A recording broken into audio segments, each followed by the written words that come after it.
Hello and welcome to another episode of Scott Reads Comics. Today we'll be covering Marvel Tales number 103, featuring Spider-Man, reprinting a story from Amazing Spider-Man 126. This Marvel Tales was published in 1979 by Marvel Comics, reprinting that classic Spider-Man story originally published in 1973.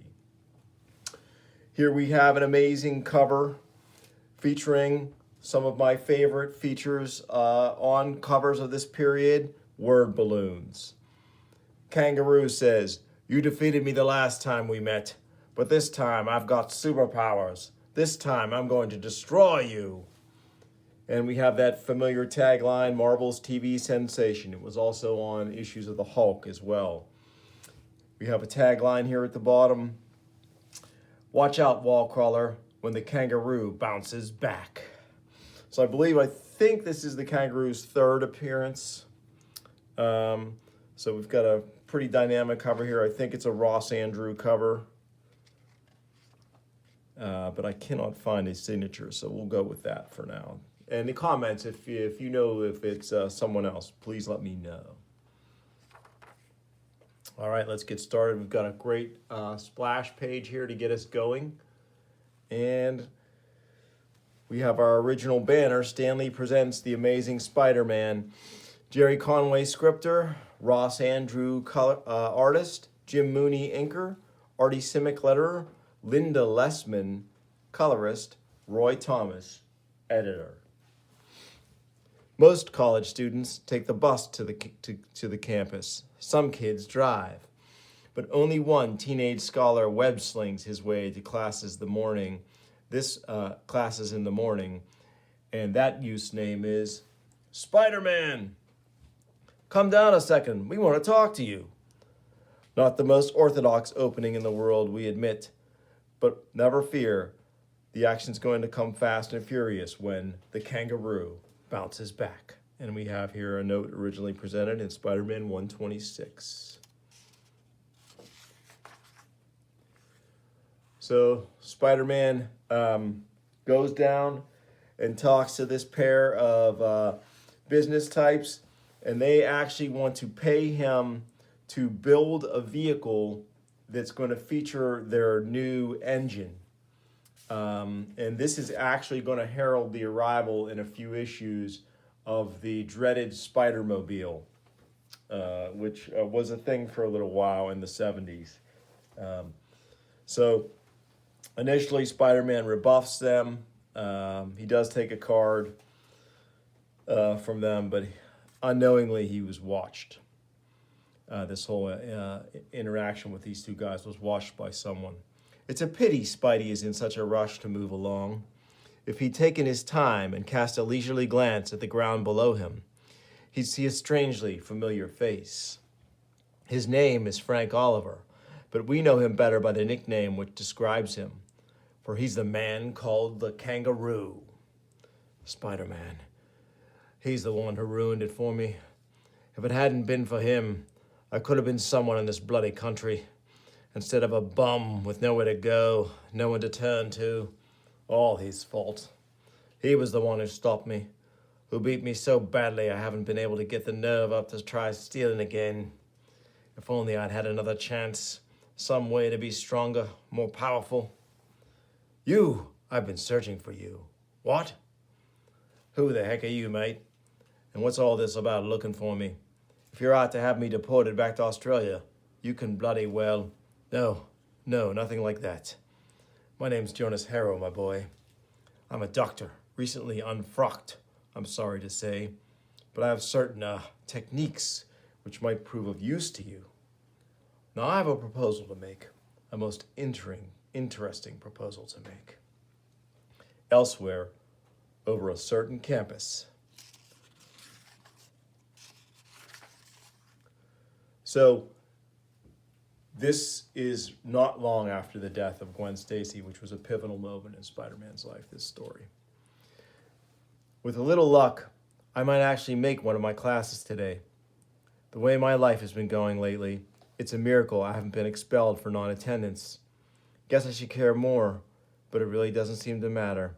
To sound a familiar note, Nothing matters with Gwendy gone. Ah, what's the point? Every time I even think about Gwen being dead, the world goes black for me. I keep trying to minimize it, to lighten the load, but nothing works. Nothing.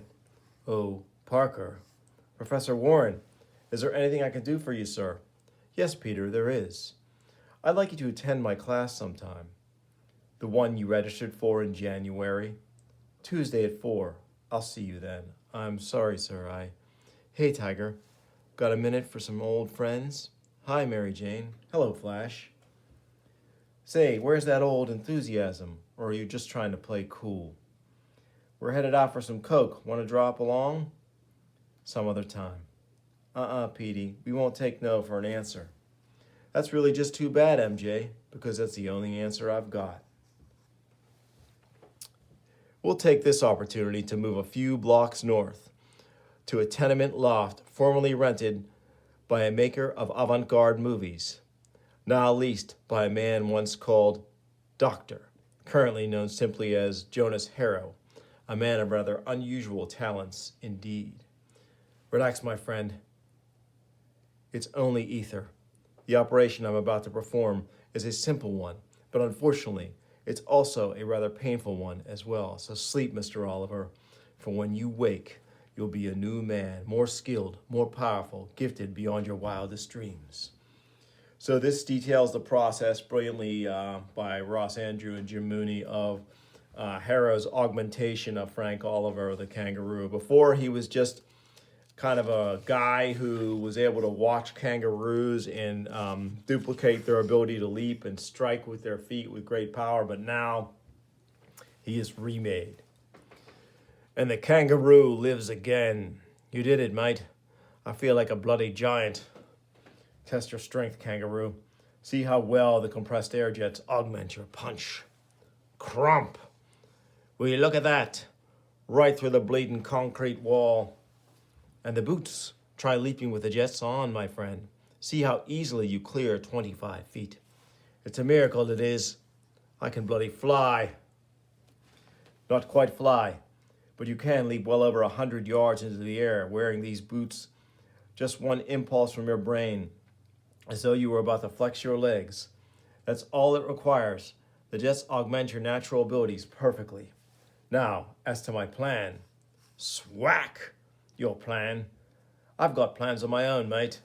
And to make myself bloody clear, they don't include you. So he whacks the doctor and takes off. Some 5 hours later, as a new day begins on Madison Avenue, the advertising firm of Carter and Lombardo receives an unexpected visitor in the form of Spider-Man. What on earth are you doing out there? Dropped in to say hi, because I wondered if that deal is still open. You mean you'll build the car? You'll use the Corona engine? Sure, for an even $1,000 in advance in cash. It's pretty hard to cash a check when you're wearing this crazy costume. Spider-Man, you don't know how pleased we are you decided to go through with this. What changed your mind? Let's just say some bills came due. Bills? Would you believe the rent? Say, one more thing. When do I pick up the designs from you guys? There are no designs, Spider-Man. You're to build the car from scratch. Now you tell me. And Granatelli, look out. So they're expecting Spider-Man to do it all. And he has an idea who he can contact to help him. I may be good at scientific theory, but when it comes to practical engineering, I'm a washout. I'll need help to pull this off, and I think I know just where to find it. But, great shot here, use of this arrow in this caption. We can see hiding behind this classic New York water tower, the kangaroo. I found him. Somehow I knew he'd be coming back this way, since I saw him here yesterday. Now it's my turn. Now you're going to pay. Clunk. Somebody attacking me? Wasn't thinking. Wasn't paying any attention to my spider senses. I've got to recover fast, or it's bye-bye Spidey. And we know how sad everyone would be if that happened. That's just for openers, mate. That's for messing with the kangaroo. So that's who you are. Where have you been lately, Kangy? The last I saw, you were running like a frightened jackrabbit. Took you long enough to get your nerve back, didn't it? Walk. That's right, mate. Laugh at me. Make me good and mad. I've been itching to do this for a long time, and I want to enjoy it as much as I can. But before the enraged kangaroo can make his final leap, my head is on fire. What's happening to me? Can barely stand, can't focus. The pain, the bloody aching pain. Ah! So something is amiss here with the kangaroo. Now there's a voice, a tiny voice in my bloody brain, telling me to go somewhere. I've got to obey it. I just can't stand the bleeding pain. I just can't stand it. Far out, he's gone. Maybe I'm lucky I was too weak to follow him. The one thing I don't want is a grudge match with a revenge-crazed supervillain. To get right down to the facts, I don't want much of anything with Gwendy gone. But there are certain responsibilities I have to take care of, and that means I get in touch with the Human Torch. So here Spidey meets up with the Human Torch. They have some initially hostile words because they kind of have a friend. They're kind of frenemies, even though they're both heroes. And then he drops on him that he wants to help him build the Spider-Mobile.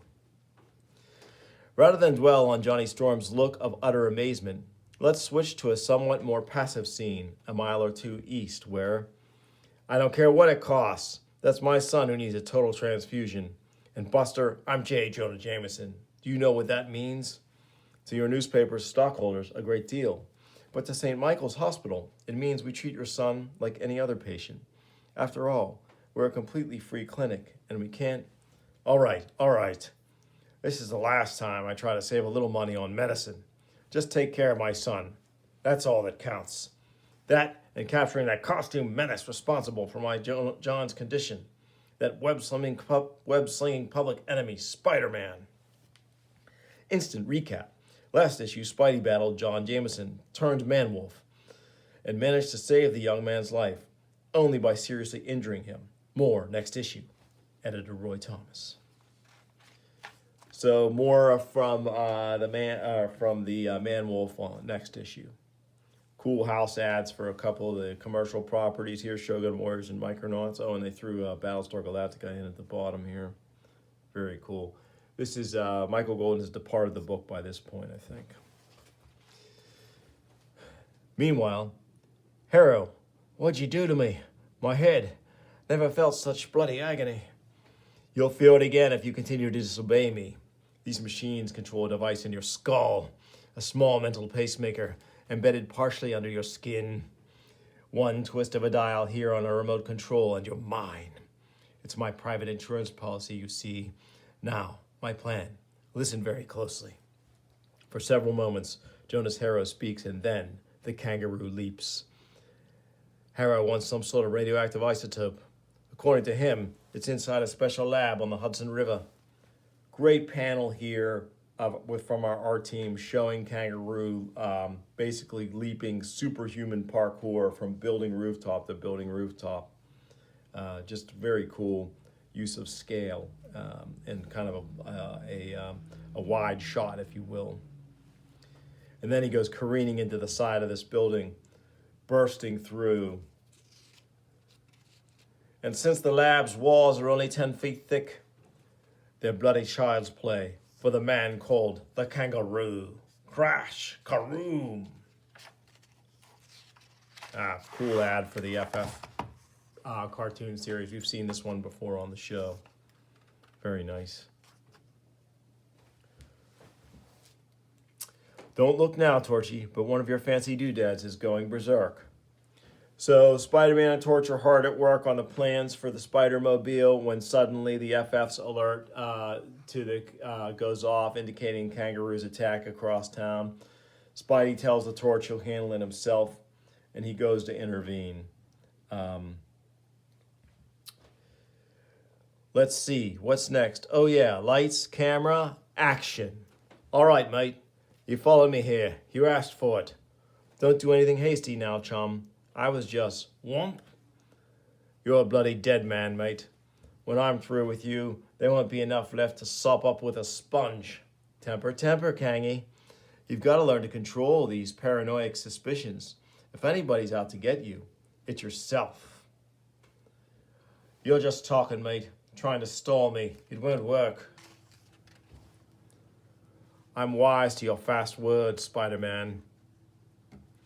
The doctor warned me you'd try to trick me, try to keep me from taking the isotopes he needs. But I'm on to your bloody game, so nothing you can say will stop me. Holy cow, I just realized. Kangi, those isotopes in that room are dangerous. Concentrated gamma rays like that, they could burn a man up in a matter of seconds.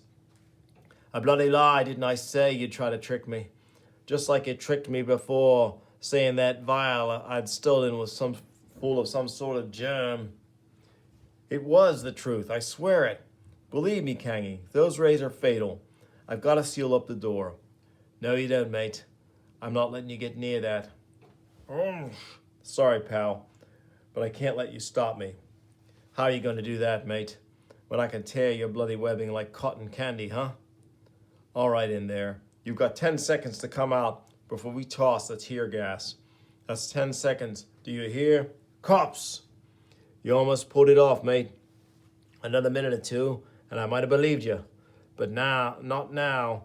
Now I see it was just a setup. A crummy setup like before. Your time is up. Are you coming out? Not until I get what I came for, mate. And then I'm coming through. Hold it, Kangi. You don't know what you're doing. The radiation in there must be like a nuclear furnace. It'll destroy you. You can't I? Just watch me. I'm the kangaroo, and I can do anything. Splock. Anything I bloody well please. Yeah! So here in this awesome sequence of 3 panels, we see the kangaroo exposing himself to this deadly radiation and seemingly immolating himself. Great work by our art team. He's gone. Nothing I could do to save him. I've got to get this lead-shielded door shut, though, or I'll be next. Whoops. Tear gas. Looks like the cops kept their promise. So Spidey gives himself a makeshift webbing gas mask and escapes. And once again, now the police believe he's guilty of yet another crime. Wish I could stick around to straighten you guys out, but somehow I don't think you'd listen. Ta-ta, sweeties. And in disguise, Jonas Harrow is watching. Spider-Man, then. The kangaroo failed. I'd hoped that he would be strong enough to succeed, but I was wrong. He was like all the others I've tried, a weakling, a bum. No matter in a week or a month, I'll try again. Eventually I'll win. Eventually I'll gain the power. So he drops and stomps on the control he was using to use the kangaroo as his pawn. Epilogue.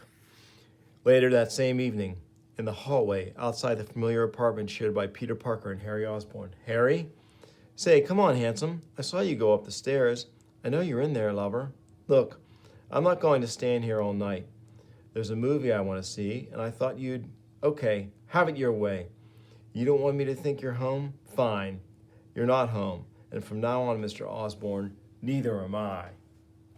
And inside the shadowed apartment, standing with his back against the front door, clutching a strange and bizarre costume to his chest, the object of Mary Jane Watson's anger breathes a sigh of relief. She's left. I'm alone again. Father wouldn't like me to see people. He hates, just like he wouldn't have people see, just like he wouldn't have wanted people to see this costume. It's my costume now. I took it off his body, so it's mine. And nobody must ever know. Nobody must ever find out. Harry Osborn is the Green Goblin. And what about Spidey? At that moment, he too is brooding. It's too late to go back to work with a torch, and it's too early to go home. Guess all that's left is some web slinging. Maybe that will cheer me up. Seems like every time I finish a fight, I'm all alone again, which makes me think of Gwendy. And brother, that makes me want to die. Next issue, The Vulture. So a great issue, reprint of a classic Spider-Man tale from a period where he was going through some pretty major transitions in his life with the death of Gwen Stacy.